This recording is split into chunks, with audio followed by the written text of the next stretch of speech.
Hello everyone, my name is Amit and today I am going to discuss you about pulmonary volumes. So student, what are these pulmonary volumes? So इसको हम काफ़ी easiest वे में समझने की कोशिश करेंगे and students ये सबसे इम्पॉर्टेंट वीडियो है या इम्पॉर्टेंट टॉपिक आप समझ लीजिए आपके पूरे रेस्पिरेटरी सिस्टम का जो चैप्टर है उसका सबसे इम्पॉर्टेंट टॉपिक है और इससे बहुत ज़्यादा क्वेश्चन आपको फेस करने पड़ सकते हैं, तो इसको आपको अच्छे से समझना होगा। सो पल्मोनरी वॉल्यूम्स क्या होते हैं? पल्मोनरी का मतलब क्या होता है? ये एक एब्रिविएशन है जहाँ पर पल्मोनरी जुड़ जाए समझ जाइएगा कि लंग्स से रिलेटेड या रेस्पिरेटरी सिस्टम से रिलेटेड बात हो रही है। और वॉल्यूम का मतलब क्या हुआ? ए काइंड ऑफ जो स्पेसिफिक वॉल्यूम होते हैं, ठीक है। तो जो पल्मोनरी ट्रैक के अंदर वॉल्यूम कंज्यूम किए जा रहे हैं या एग्जर्ट आउट किए जा रहे हैं या एयर का इन्वॉल्वमेंट हो रहा है या जो एयर एग्जर्ट की जा रही है, एक्सेल की जा रही है, तो उसी के वॉल्यूम को, एयर का कितना वॉल्यूम पल्मोनरी ट्रैक्ट के अंदर कंज्यूम हो रहा है, तो उन्हीं को ही बोलते हैं पल्मोनरी वॉल्यूम, ठीक है। मतलब पूरे रेस्पिरेटरी ट्रैक्ट के अंदर कितने वॉल्यूम ऑफ एयर इंटरेक्ट हो रही है, ठीक है। सो इसको पहले हम एकदम इंट्रोडक्शन समझने की कोशिश करेंगे कि एक जो ब्रीदिंग होती है, एक साइकिल होता है ब्रीदिंग का, तो उसमें क्या होता है कि दो प्रोसेस इंक्लूड होती हैं। कौन कौन सी प्रोसेस थी वो? Inspiration and expiration. इंस्पायरेशन मतलब इनटेक ऑफ एयर और एक्सपायरेशन का मतलब था एक्सेल करना एयर को, ठीक है। सो उसमें और क्या होता है कि एक जो नॉर्मल एडल्ट होता है, वो एक नॉर्मल जिसके एक हेल्दी लंग है without any disorder, without any deficiency, so वो कितनी बार एक ब्रीदिंग कर सकता है? 12 to 15 टाइम्स 1 मिनट में, ठीक है। 1 मिनट में एक हेल्दी अडल्ट जिसके जो हेल्दी लंग्स को कैरी करता है वो 12 से 15 बार ब्रीदिंग कर सकता है 1 मिनट में। The process of measure the volume of air that moves in to and out of lung called spirometry. So जो ये इन्हेलेशन और एक्सेलेशन की प्रोसेस के थ्रू ये जो एयर इनटेक हो रही है, एग्जर्ट आउट की जा रही है, तो इसका जो वॉल्यूम मेज़र किया जा रहा है वो किसके अंतर्गत किया जाता है? एक प्रोसेस होती है या स्टडी होती है जिसको हम बोलते हैं स्पायरोमेट्री, ठीक है।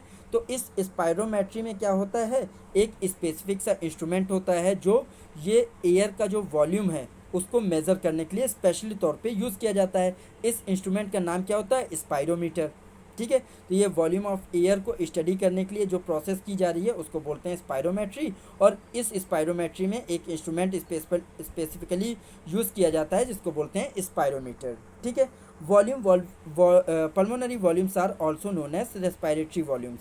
जो पल्मोनरी वॉल्यूम्स होते हैं उनको रेस्पिरेटरी वॉल्यूम भी बोला जा सकता है या फिर आप लंग्स वॉल्यूम भी बोल सकते हैं, बिकॉज ये जितनी भी प्रोसेस हो रही है लंग्स के थ्रू हो रही है और जितनी भी एयर कंज्यूम हो रही है या एक्सेल की जा रही है, ये किसके थ्रू की जा रही है? लंग्स की एक्टिविटी के थ्रू, तो इसको आप लंग्स का वॉल्यूम भी बोल सकते हैं, ठीक। It refers to the volume of gas in the lungs at a given time during the respiratory cycle. So respiratory cycle क्या है? इन्हेलेशन और एक्सेलेशन की प्रोसेस को मिलाकर जो एक ब्रीदिंग बन रही है, ठीक है, एक ब्रीथ बन रही है, उसको पूरा बोल रहे हैं ब्रीदिंग साइकिल या रेस्पिरेटरी साइकिल। और ये कितने मिनट में? एक इसके लिए स्टैंडर्ड टाइम भी है कि 1 मिनट में एक एडल्ट, मैंने आपको बताया कितनी बार ब्रीथ कर सकता है? 12 to 15 टाइम्स, ठीक है। तो ये किसके लिए रिफ़र कर रहा है? जो वॉल्यूम ऑफ एयर या वॉल्यूम ऑफ गैस जो है एक स्पेसिफिक टाइम पे लंग्स के अंदर कितनी बार जा रहा है, इंसर्ट हो रहा है या एग्जर्ट हो रहा है, तो उसको बोलते हैं एक रेस्पिरेटरी साइकिल। अब इनके टाइप्स की बात करते हैं, तो टाइप्स ऑफ पल्मोनरी वॉल्यूम क्या होता है? तो टाइप्स की अगर बात करें तो शुरुआत में हमने जान लिया कि एक जो कंप्लीट साइकिल होता है रेस्पिरेशन साइकिल, उसमें क्या होता है कि एक बार में एक हेल्दी लंग्स क्या करते हैं? 500 ml ऑफ एयर को सक कर सकते हैं, ठीक है। सक कहाँ से कर रहे हैं? बाहर एटमॉस्फेरिक प्रेशर की जो गैसेज हैं उससे एक बार में 500 ml एयर को सक करते हैं, ठीक है। और सक किससे किया जाता है? जो सबसे प्राइमरी ऑर्गन्स हैं रेस्पिरेटरी सिस्टम के, मतलब आपकी नेज़ल कैविटी या फिर ओरल कैविटी, इन्हीं से ही एयर इन्वॉल्व हो रही है या एंटर कर रही है आपके रेस्पिरेटरी सिस्टम के लिए फर्दर प्रोसेस होने के लिए, ठीक है।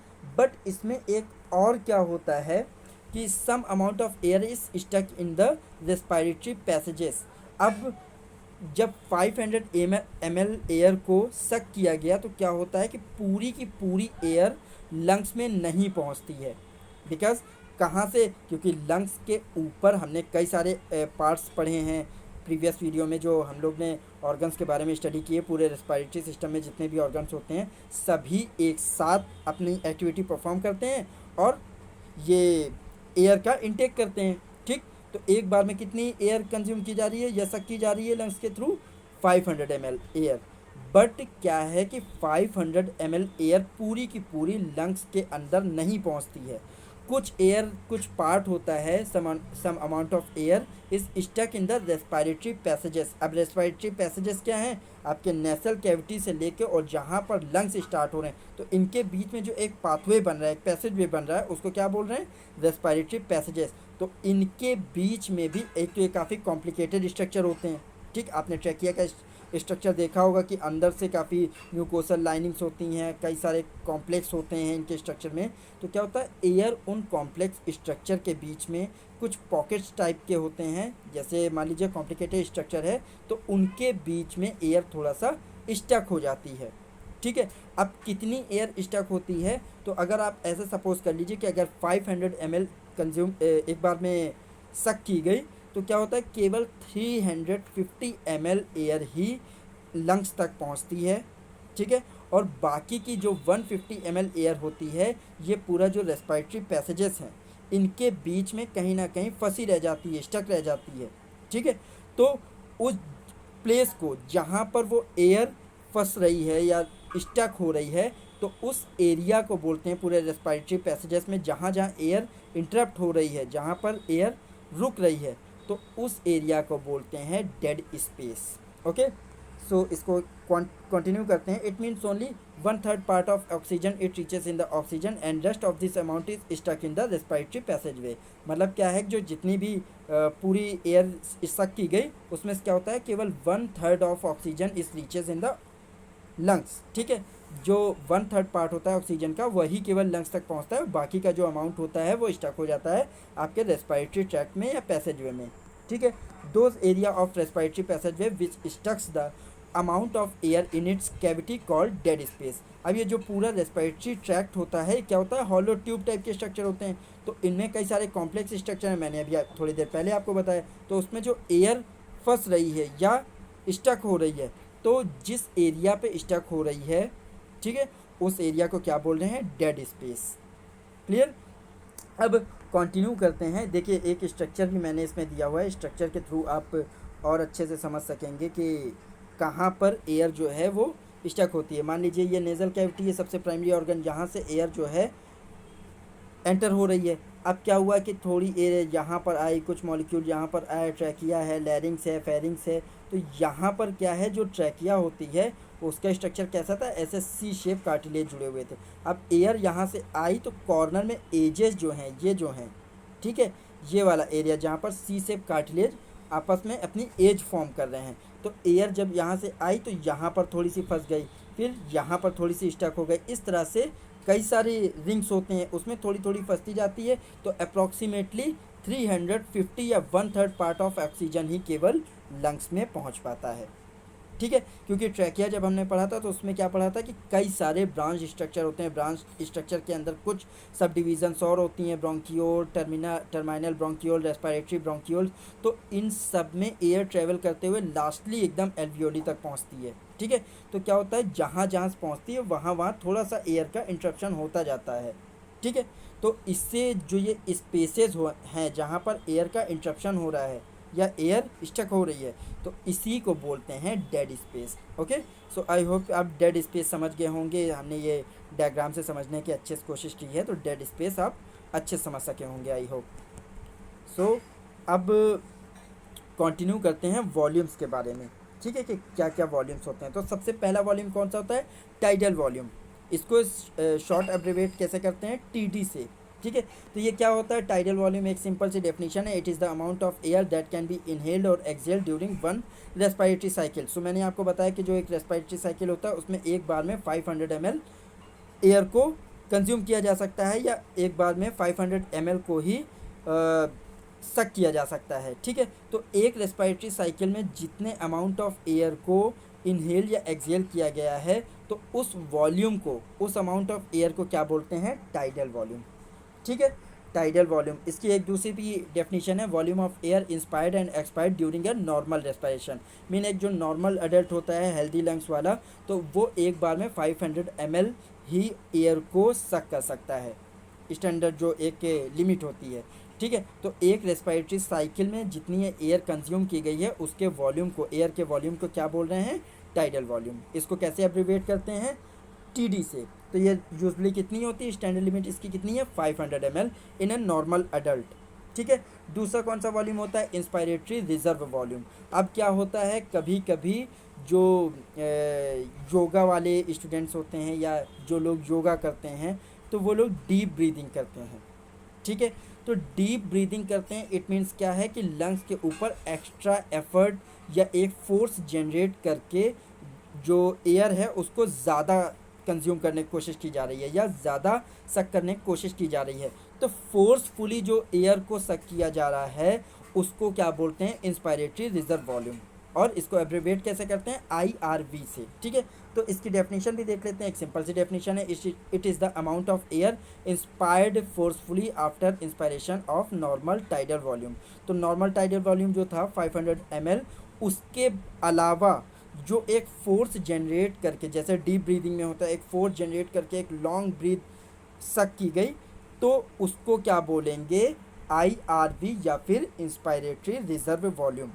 ठीक है, ये टाइडल वॉल्यूम के अलावा होता है। अगर नॉर्मल ब्रीदिंग चल रही तो 500 ml है, और जब ये IRV क्रिएट किया जाता है, फोर्सफुली इंस्पायरेशन किया जाता है, तो ये कितना लंग्स की कैपेसिटी हो सकती है, 3000 ml। एक डीप ब्रीदिंग कितनी एयर को कैरी करती है, 3000 ml। ठीक है, इन एन नॉर्मल अडल्ट। तो अब इसी का जस्ट अपोजिट होता है एक्सपायरेटरी रिजर्व वॉल्यूम, मतलब एक्सपायरेशन में जो फोर्सफुली एयर को एक्सेल्ड किया जा रहा है, ठीक है, वो कितने वॉल्यूम की होगी, तो उसको बोलते हैं एक्सपायरेटरी रिजर्व वॉल्यूम। तो इसको कैसे एब्रीवेट करते हैं, ERV से। सो इसकी भी एक सिंपल सी डेफिनेशन है, और ये जस्ट अपोजिट है IRV के। ठीक है, it is the amount of air expired forcefully after expiration of normal tidal volume. जो नॉर्मल टाइडल वॉल्यूम है, मतलब 500 ml जो टाइडल वॉल्यूम था एक रेस्पिरेटरी साइकिल में, उसके अलावा जो फोर्सफुली एक्सेल की जा रही है, ठीक है, एक फोर्स जनरेट करके, तो वो जितना वॉल्यूम एक्सेल किया जा रहा है एयर का, उसको बोलते हैं एक्सपायरेटरी रिजर्व वॉल्यूम या फिर ERV। ठीक है, ये कितना हो सकता है maximum, it is usually 1100 ml in normal adult. जो एक हेल्दी लंग्स होते हैं वो फोर्सफुली कितनी वॉल्यूम ऑफ एयर को एक्सेल कर सकते हैं, 1100 ml को। ओके, इसके अलावा जो लास्ट होता है वो कौन सा होता है, रेसिडुअल वॉल्यूम। रेसिडुअल का मतलब क्या होता है, रेसिडेंट से जोड़ लीजिए, मतलब कितना स्टोर हो रहा है। ठीक है, तो रेसिडुअल वॉल्यूम को एब्रीवेट कैसे करते हैं, RV से। It is the volume of air remaining in the lungs after maximal acceleration. अब फोर्सफुली जो हमने अभी ERV पढ़ा, ठीक है, तो उसमें क्या हो रहा था, फोर्सफुली एक्सेल किया जा रहा था वॉल्यूम ऑफ एयर को। ठीक है, अब फोर्सफुली वॉल्यूम ऑफ एयर को पूरे आप जोर भी लगा देंगे, फोर्सफुली जितना भी एक्सेल कर देंगे, उसके बावजूद भी कुछ अमाउंट जो रहेगा एयर का वो मौजूद रहेगा आपके रेस्पिरेटरी ट्रैक्ट में या फिर लंग्स में। पूरी तरह से लंग्स अगर खाली हो जाएंगे, पूरी तरह से अगर लंग्स से एयर बाहर हो जाएगी, तो क्या होगा, ठीक है, क्या होगा कि जो लंग्स की वॉल्स होंगी वो आपस में कोलैप्स हो जाएंगी। ठीक है, लंग्स की वॉल आपस में चिपक जाएंगी, कोलैप्स हो जाएंगी, और फिर क्या होगा, लंग्स डैमेज हो सकते हैं। जो फर्दर रेस्पिरेशन की प्रोसेस है वो नहीं होगी और डेथ तक हो सकती है। ठीक है, लंग्स के टिश्यू डैमेज हो जाएंगे। जब कोलैप्स हो जाएंगे तो लंग्स के टिश्यू क्या होगा, उनको एयर नहीं मिलेगी, या जो बॉडी के जितने भी टिश्यूज़ हैं, एयर नहीं मिलेगी, ऑक्सीजन नहीं मिलेगी, तो एनर्जी नहीं मिलेगी, और धीरे धीरे करके डेथ भी हो सकती है। टिश्यू की डेथ मतलब बॉडी की डेथ। ओके, तो लंग्स क्या करते हैं, चाहे जितना फोर्सफुली एक्सेलेशन कर लिया जाए, तो कुछ अमाउंट ऑफ एयर तब भी उनमें मौजूद रहता है। तो इसी जो रेसिडुअल वॉल्यूम हो रहा है, मतलब जो एयर तब भी मौजूद है, रेसिडुअल का मतलब रेसिडेंट, मतलब आवास, ठीक है, रहना। तो जो लंग्स के अंदर फिर भी एक निश्चित अमाउंट ऑफ एयर रह रहा है ना, तो उसको बोल रहे हैं रेसिडुअल वॉल्यूम। इसको एब्रीवेट कैसे कर रहे हैं, RV से। तो इसकी भी एक सिंपल सी डेफिनेशन है, it is the volume of air remaining in the lungs after maximal acceleration. Maximal acceleration, forcefully acceleration करने के बावजूद भी जो वॉल्यूम ऑफ एयर रिमेन कर रहा है लंग्स के अंदर, उसको बोल रहे हैं रेसिडुअल वॉल्यूम। ये कितना हो सकता है, इट इज़ यूजुअली 1200 ml। ठीक है, ये कितना हो सकता है, 1200 ml एयर तब भी लंग्स में आपके मौजूद होती है। क्यों होती है इसका मैंने रीज़न भी बता दिया। अगर पूरी एयर लंग्स से आउट हो जाएगी तो लंग्स की वॉल जो है आपस में चिपक जाएंगी और कोलैप्स होने के थ्रू क्या हो सकता है, डेथ भी हो सकती है। ठीक है, सो ये जितने भी वॉल्यूम्स थे हमने एक ईजीएस्ट वे में समझने की कोशिश की है। आई होप कि आपको अच्छे समझ में आया होगा, और स्टूडेंट इससे सबसे ज़्यादा क्वेश्चन आने वाले हैं आपके पास, तो इसको अच्छे से समझने की कोशिश कीजिएगा। ठीक है, सो नाउ थैंक यू।